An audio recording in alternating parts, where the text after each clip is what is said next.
Арыстанында отыр. Бірден бір осы ойланып жүргенім, қалай осы газ мәселесін ауқымды Жамбыл облысына шешеміз.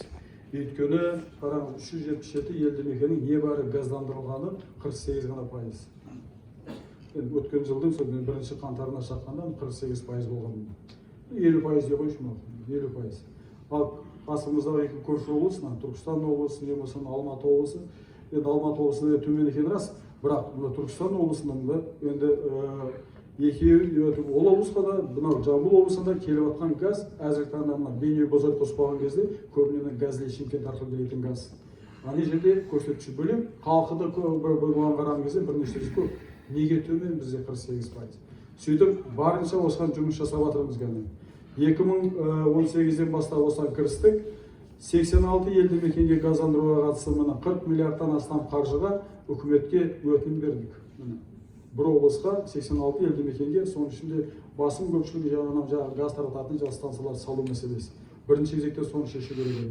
Сөйтіп, ол жерден жұмыс жүріп жатыр. Биыл да жаңағы сол 86 елді мекенге қатысып, ақшасы бөлінді, жұмыс жүріп жатыр, өзінің кестесі бар деген елімде.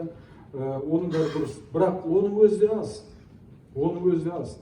Енді осы орайда айтып отырмын. Жаңағы мехотряд сияқты, не болмаса жаңағы денсаулық сақтау нысандарының мәселесін шешкен сияқты, өзіміздің облыстық деңгейде осы мәселе шешудің қандай тетігі бар? Нені біз іздеуіміз керек? Нені ойлап табуымыз керек осыған қатысты міне. Сөйтіп, соның бірден бір бүгін тағы бір жолын, әзірге ойымызға келіп отырғаны, Жамбыл жолы деген біз ауыз суға қатысты бірыңғай операторды құрдық. Сөйлге айталы сол коммуналды мекеменің жарлық капиталын көбейтетін болсақ, сол мекеме жаңағындай міне анау елді мекендерге елмен келісе отырып, бұл мемлекеттік мекеме, анау жеке мекеме емес, халықтың кішкене жаңағы шошықпағаны, ол жаңағы негізі шошымай отырғандығы дегенде міне, ондай емес, бұл мемлекеттік мекеме. Оның үстіне ананың бәрін есеп қисабын бәрін ашып бәрін көрсетеміз. Сонымен егерде шешетін болсақ, алдымен ана газды алып келу, егерде агрессия бар жерден тек қана жаңағы сол елді мекенге дейін тартылатын газ құбырын мәселесін салу, шешу, одан кейін бар елді мекен ішінде жаңағы көшеден тарату мәселесі. Бірақ ең бастысы ана елді мекенге дейін газды алып келу мәселесі. Тараздың айналасындағы жаңағы 35 саяжайда алқапта ол мәселе қазір біршама шешілді. Халықпен түсіндіру жұмыстарын жүргіздік. Міне, бюджетті егер тосам десең, онда осыншама уақыт керек. Ол тағы үшін белгісіз, өйткені Жамбыл облысынан басқа да облыстар бар. Қазір ақшаның бәрін тек қана Жамбыл облысы ешкім бермейді. Барлық жерде осындай проблема бар.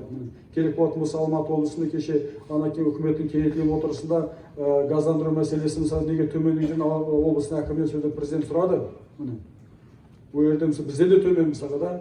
Сондықтан да республикалық бюджеттен бөлінетін қаржы, сол ең төмен көрсеткіштері ескеріле соны берілетін болады. Бірақ енді соны тосатын болса, осындай. Жоқ, тоспаймыз егер мына біздің қалтамыз көтере алады. Мынаған біз келісеміз дейтін болсаң, онда біз мына көмектесейік деген әңгімені айтып отырмыз міне. Сөйтіп Тараздың айналасындағы жаңағы 28-де қазір мысалға газдандыру мәселесі шешілді. Өйткені оның алғашқыдағы құны мысалы сол 500-600 мыңға дейін болатын болса, қазір 300 мыңға дейін екі есе төмендеді ананың бағасын. Бәрін санадық, айттық, міне трубаның құны мынандай, жерді қазудың құны мынандай деген сықылды да міне ең төмен бағамен, осы бағамен мына істеуге болады. Егер де міне көрсек, біз халықпен сөйлесеміз дедік. Келісесің ба? Келісеміз. Сөйтіп халыққа барып айттық міне. Мынандай 300 мың теңгемен мына үйіңе кіргізіп береді, осыған келіссең, мынаны жұмысты бастаймыз деп. Сөйтіп 28 алқапқа газ жүргізіп отырмыз.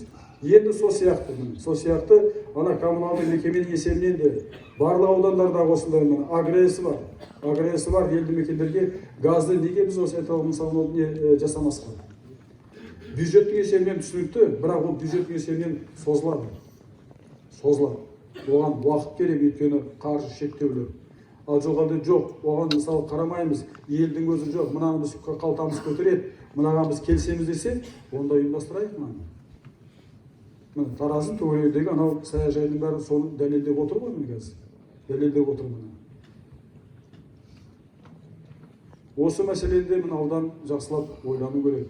Халықпен осындай жұмыстарды жүргізіп, сосын аудан бізге айту керек. Жаңағы мына 13 елді мекен не болмаса 13 елді мекен қойылды. 13 елді мекен соның айталық қаншасынан тағынан мысалы қосуға болады осы 13-ке. Қосуға болады.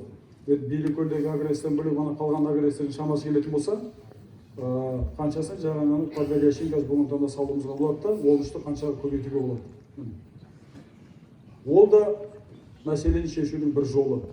Біз оны міндеттеп отырған жоқпыз, бірақ шешудің бір жолы ретінде егерде ұсынсақ, халық егерде қолдаса, мына жұмыс істеуге дайынбыз. Жоқ, болмайды десе, онда жоқ. Онда бюджеттің есебінен жаңағыдай міне кезегін тосатын болады. Кезегін тосатын болады.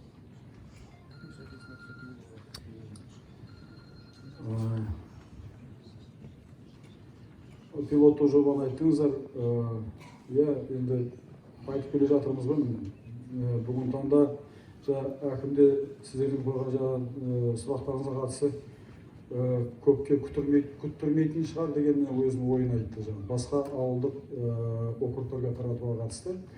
Бірақ мен айтайын, осы көпке күттірмеу өзімізге байланысты.